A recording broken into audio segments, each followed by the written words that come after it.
கிறிஸ்துவில் பிரியமானவர்களே, ஆண்டவராகிய இயேசு கிறிஸ்துவின் நாமத்திலே உங்கள் யாவரையும் வாழ்த்தி ஆசீர்வதிக்கிறேன்.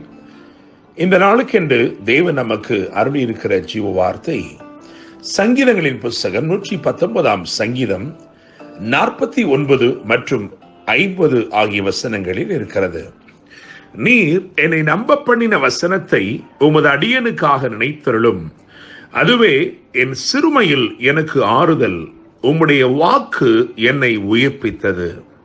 என கேட்கிற தேவனுடைய பிள்ளைகளே, 119 சங்கீதம் என்பது வேதத்தில் உள்ள மிகப்பெரிய ஒரு சங்கீதமாக, மிகப்பெரிய ஒரு அதிகாரமாக இருக்கிறது. அதிலே அநேக பாராகிராப்ஸ், அதாவது பத்திகள் உள்ளன.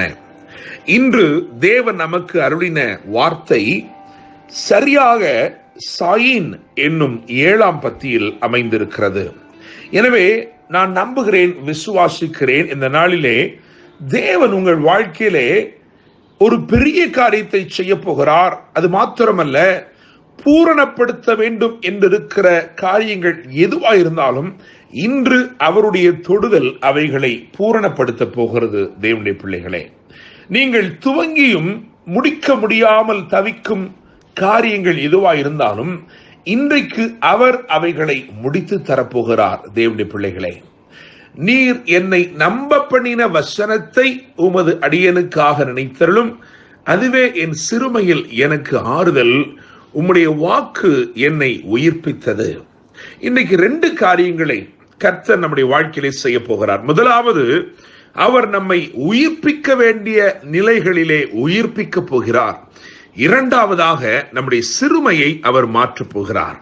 என கேட்கிற தேவனுடைய பிள்ளைகளே, நீங்கள் மூர்ச்சையடைந்து உங்களாலே நம்ப முடியாத காரியங்கள் எதுவாயிருந்தாலும், நடக்காது என்று நீங்கள் நினைத்துக் கொண்டிருக்கிற காரியம் எதுவாயிருந்தாலும், அந்த காரியங்களிலே ஒரு பெரிய அற்புதத்தை இன்றைக்கு அவர் செய்ய போகிறார்.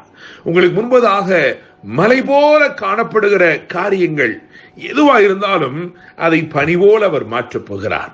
என கேட்கிற தேவனுடைய பிள்ளைகளே, இந்த வசனத்தின் அடிப்படையில நான் வேதத்திலே ஒரு உதாரணத்தை தேடி பார்க்கையில் எனக்கு யாக்கோபு தென்பட்டான்.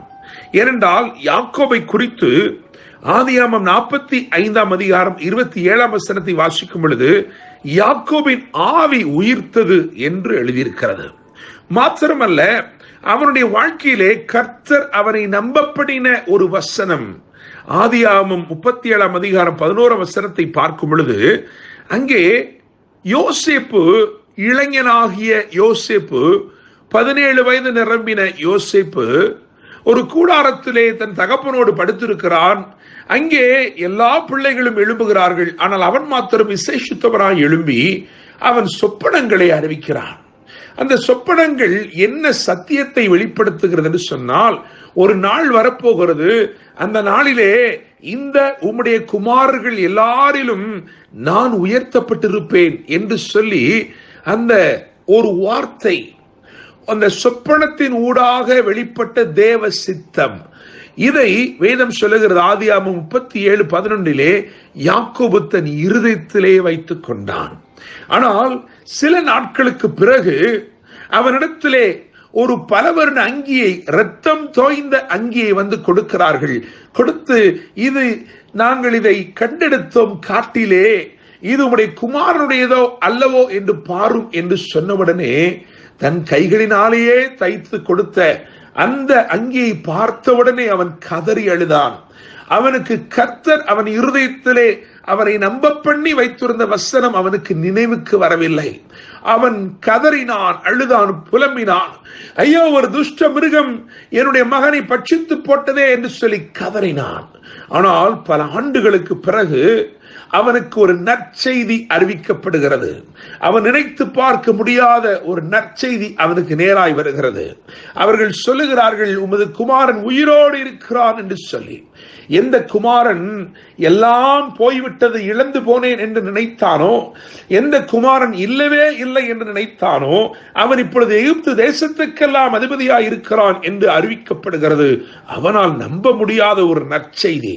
என கேட்கிற தேவனுடைய பிள்ளைகளே, அந்த நற்செய்தியை கேட்டவுடன் அவனுடைய இருதயம் மூர்ச்சையடைந்தது. அவன் அவரை நம்பவில்லை என்று எழுதியிருக்கிறது. அதற்கு பின்னே அவன் சொல்லப்பட்ட வார்த்தைகளை கவனிக்கிறான், அந்த வண்டிகளை பார்க்கிறான், அவன் ஆவி உயிர்த்தது என்று எழுதியிருக்கிறது. தேவனுடைய பிள்ளைகளை, பஞ்சத்தாலும் வறட்சியாலும் உண்டான சிறுமை நீங்கினது. உச்சிதங்கள் நிறைந்த வண்டிகளிலே உற்சாகமாய் புறப்பட்டு தன் குமாரனை கட்டி தழுவி ராஜாக்களையும் ஆசீர்வதித்தான். என கேட்கிற தேவனுடைய பிள்ளைகளே, நம்ப பண்ணின வசனம். உங்களுடைய வாழ்க்கையில ஏதோ ஒரு வார்த்தை தேவன் அருளி உங்களை நம்ப பண்ணி இருக்கிறார் என்றால், நீங்கள் அதை இருதயத்திலே வைத்திருக்கிறீர்கள் என்றால், அந்த வார்த்தை நிமித்தமாய் தேவன் இன்று உங்களுக்கு அற்புதம் செய்ய போகிறார். அந்த வார்த்தையின் நிறைவேறுதல் உங்கள் வாழ்க்கையில நெருங்கிவிட்டது. எனவே அவர் உங்களுக்கு வாக்கை அனுப்பி உயிர்ப்பித்து உங்கள் சிறுமையை மாற்றுகிறார். தேவனுடைய பிள்ளைகளை, யோசித்து பாருங்கள். யாக்கோபு அந்த வண்டிகளிலே பிரயாணப்பட்டு கொண்டிருக்கும் பொழுது, அந்த உச்சிதங்கள் நிறைந்த வண்டிகளிலே அவன் பிரயாணப்பட்டு கொண்டிருக்கிற பொழுது, அவன் உள்ளம் எவ்வளவு அதிகமாய் தேவனுடைய உண்மையை துதித்திருக்கும். நிச்சயமாக நான் நம்புகிறேன், விசுவாசிக்கிறேன். இன்று கர்த்தர் உங்களுடைய வாழ்க்கையிலே செய்ய போகிற பூரணப்படுத்தும் கிரியைகள், பெரிய கிரியைகள் உங்கள் வாழ்க்கையிலே ஒரு பெரிய உற்சாகத்தை ஏற்படுத்த போகிறது.